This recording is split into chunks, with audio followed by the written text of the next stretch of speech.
Mike Owens here. Today I'm joined by Derek Brunson, an middleweight MMA legend who is now plying his trade in the PFL. Derek, great to sit down and chat. How are things are you today? Everything good, man. Just leaving the gym, finished some training up. About to go get some food. All is well. I love it. Well, let's start at the biggest headline regarding your name at the moment is obviously your move from the UFC to the PFL. You obviously asked for your release from the UFC and were granted such. Why now specifically did you want to move up from the UFC into a different promotion? I just wanted a new challenge. I wanted a new goal, wanted something, that made me excited. And going to PFL definitely had me excited. I feel like, I have a fresh start and I'm ready to embrace that. When did thought about leaving the UFC come into your brain? Like when did this actual process begin for you? Was there a particular point? I don't know. I just woke up one morning. I was like, what am I doing? Like, what am I going on? What am I doing? What am I working towards?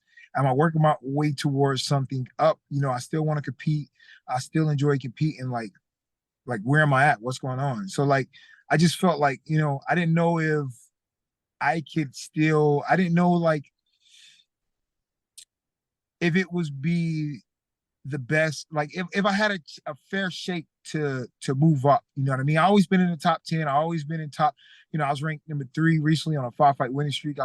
And I should have got a title shot there, I felt like. So like, it was just one of those things, I just woke up, I was like, I need a fresh start. I need to work towards something. I need, something that excites me in martial arts.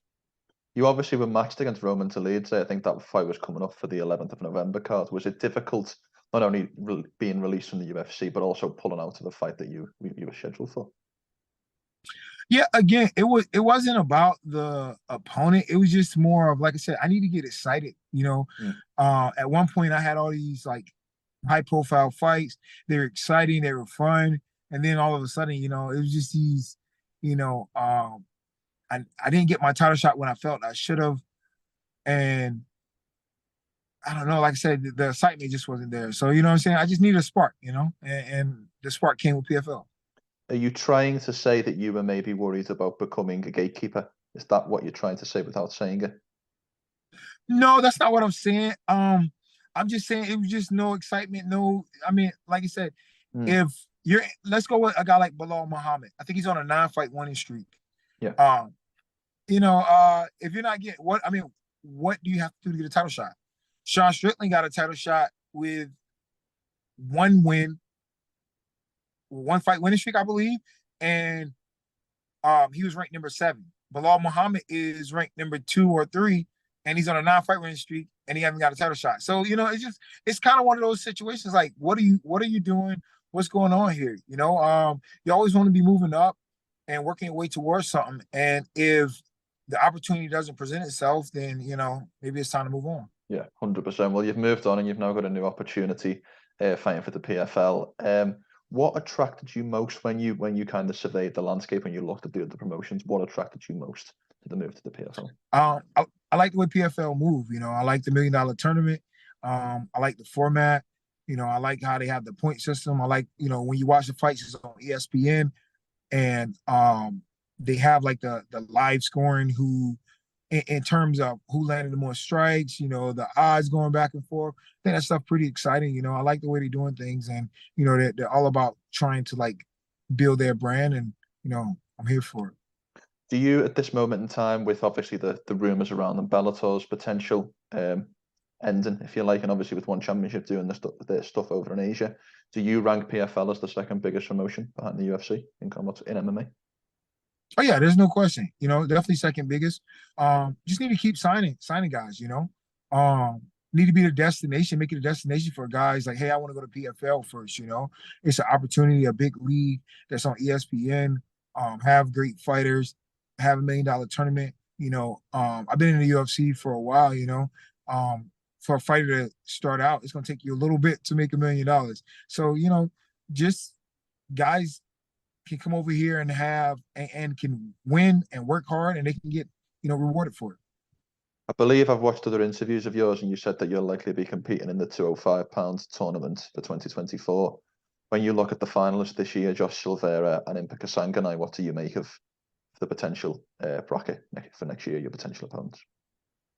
They're both solid. I train with Impa, so yeah, we trained together in the past.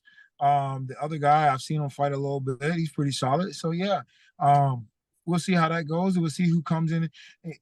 The thing about the tournament, it starts fresh. So the final has no bearing on next year's tournament. You're gonna have, 8 or so guys competing, trying to get into the final four and compete for the $1 million. Do you anticipate? We obviously had a little bit of controversy earlier on in the year with Rob Wilkinson and Thiago Santos, in as well as a couple of other names popping for steroids and obviously getting removed from the tournament. Do you anticipate Thiago and former champion Rob Wilkinson will be back in for 2024? Oh, so yeah, somebody told me that like a lot of guys pop for steroids. I didn't know why he was out, but I mean, I'm not surprised with that. I mean, it is what it is. But yeah, I mean, they definitely got sanctioned. We'll see. I don't know how it's gonna go. But look, I want to be very careful with how I ask this next question. But when we've seen a similar move to yourself in the past with the likes of the UFC legend, the UFC veteran coming over to the PFL for the tournament, in the likes of Anthony Pettis, Rory McDonald, Aspen Ladd, it maybe hasn't gone their way and they've maybe fallen short to the competition. What makes you feel that you'll be different in that regard? I'm rejuvenated. I'm me. I'm not losing out here on skills. I'm losing because of myself. Nobody can't look at most of my fights and say, "Damn, Derek, you lost because the guy was better than you." Like I beat myself a lot. It's not like I'm not working hard. It's just details that I was missing that I'm taking care of now when it comes to like road work and stuff like that. So that the energy, the pace is going to be at an all-time high, and I don't feel like many can't deal with me when that's not a factor. When I'm not beating myself, when the cardio is on point, when the pace is on point, and I'm able to keep that pace, we're gonna be looking real good out there. So like I have nothing to do with how everybody else has fared. It's all about me and my debut, and we're gonna go out here and look good. Yeah, 100%. The tournament's a very interesting one because I feel like at the end of it, there's two things up for grabs. There's obviously $1 million top prize, but there's also the prospect of becoming world champion and a PFL world champion. At this stage of your career, which one would mean more to you, to win the $1 million at the end of the tournament or to win the world championship belt? That's a great question. That's a great question. Well, you know what? You just answered it in terms of you win both. So let's say both of them. You know what I mean? The $1 million can go a long way. I'm not really hurting for money. I'm not rich or anything, but I'm not really hurting for money. I made some good investments with my time in the UFC, but the $1 million would be great, and the world championship would be great. So it'd just be kind of like icing on the top.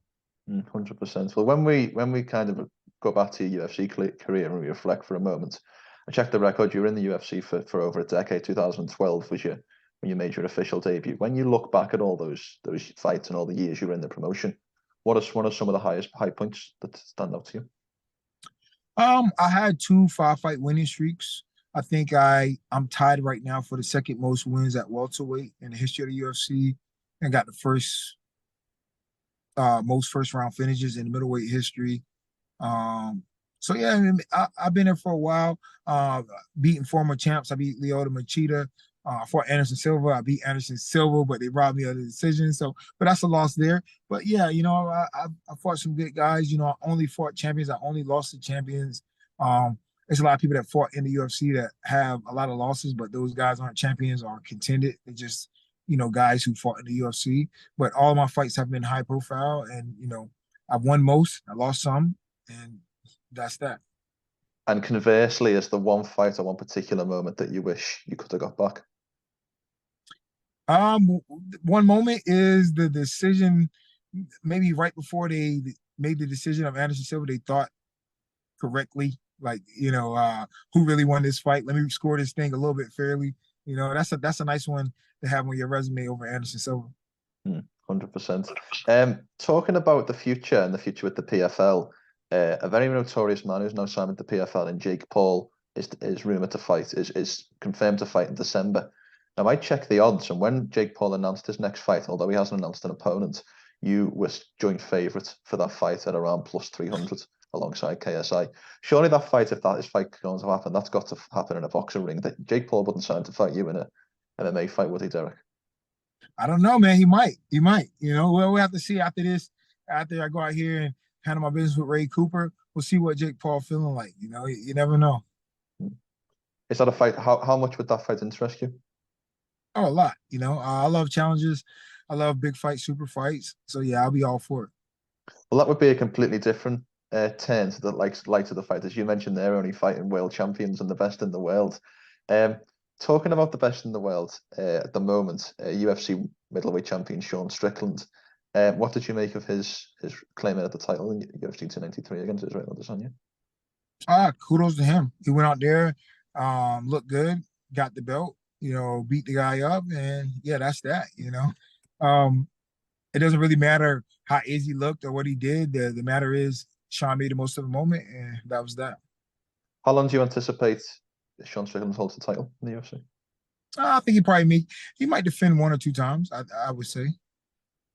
So with the Strickland Chimaev fight confirmed for next, do you favour Strickland in that matchup? I don't favor him, but I mean he could win. Chimaev is kind of green. Um, you can is in fighting you gotta go through like 5 round fights before you really consider yourself a 5 round fighter, and I've seen him fade pretty good after 3, so like that's something you're gonna have to work on. And you know, Sean is a guy who like the pressure, and you know he's a late starter. He's not anything like crazy, but he's pretty consistent. So whereas I don't favor him, I could see Sean winning that fight. Turning the conversation back to yourself and your upcoming fight, you'll obviously be making your PFL debut 25th of November, Washington DC against Ray Cooper. Give me your overall scouting report on this fight. What do you make of it? Was this a fight that excites you? Yeah, for sure, it's a fight that excites me. I think Roy Cooper is a solid guy. You know, he come forward, bring bring the fight with bombs. He's try to take guys down. So, but I just see myself just being myself and just being a better version of myself and being in great shape and going out there handling business. Past the win on the 25th of November, which of course is the one thing you're looking for most. What else are you looking to prove in this PFL debut? Oh, that I still got it. I'm trying to prove that I still got it. Show these guys that I added to my arsenal and just be a better fighter. You know, be a better and more completed mixed martial artist, and show that there's a lot left on the table. You mentioned adding to your arsenal there. At the top of your head is it was added to your arsenal when you became Blonde Brunson. Has the good luck in fighting also transformed? Been part of your good fortune in your overall life? Do you have good luck as a result of being Blonde Brunson in Oh everyday yeah, life? absolutely, absolutely. You know, Blonde Brunson is the wave, so yeah, uh, we bring that whole aura into the world, and it's all good. Do you think I should maybe dye mine? I mean, I've got that dark long brown Do it, going on. Do you man. think if I go full blonde Owens, do you think we get some good luck together in these interviews? Make it happen, man. You might get some ladies with it, man. You never know. I love it. Derek, thank you so much for your time. It's great to see you at this move. Great to see you in action in a couple of weeks' time. And I wish you the best of luck for the next fight. Thank you. I'll catch you.